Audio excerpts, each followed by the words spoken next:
Hello mga pare ko, welcome to my vlog. Ito po ako ngayon, nasa city. Ayan po yung city.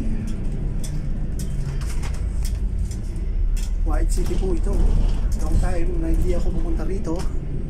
Ito po ang aking bus ticket for one day, 1 KD.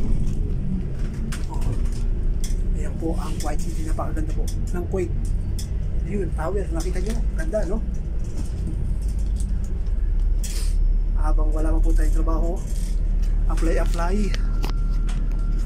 pasa ng CV. Yan po ang buhay OFW. Okay, yan po yung Almutana. Dati rin po ako dyan na duty noong 2007, Baskin Robbins ng Amerikana. Ito po ang Kuwait. Papunta po tayo ng Mubarakia. Sinakyan po natin bus ay city bus number 15. Okay,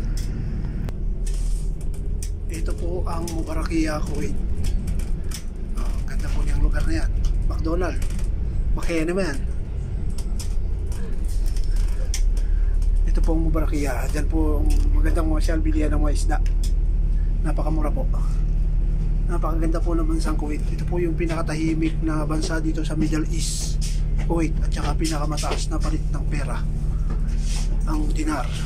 Diba? Ito po yan. Ang pupunta ng Mubarakia. Shoutout po sa pare ko sa Canada, kay pare Jonathan. Shoutout kay Ryan, my mentor Ryan Saski Kiambao. Shoutout din po kay Donato, tropa ko kay Donato sa Kuwait. Tsaka shoutout po sa mga pamilya ko dyan sa Pilipinas at sa ating mga kasama sa bahay. Shoutout po si Jeffrey, Nene, Brita, Wendell, and Jeron. At kasama po ang aking fiancé na si Kurimao Eta.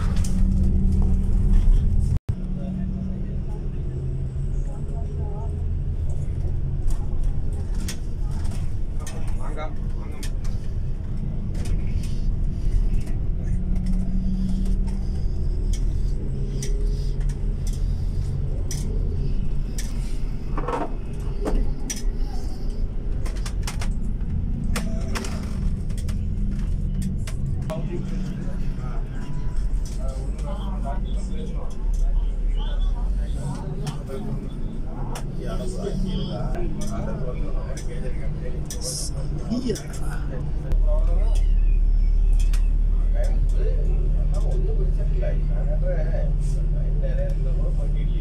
Nanay ko nandito po sa Kuwait. Ayan siya, hindi ko makakalimutan ang aking nanay. Love you, Nay. Inaerin. Dito ko na po tatapusin yung short na vlog ko. Pasensya na kayo, gamit ko lang po ay cellphone.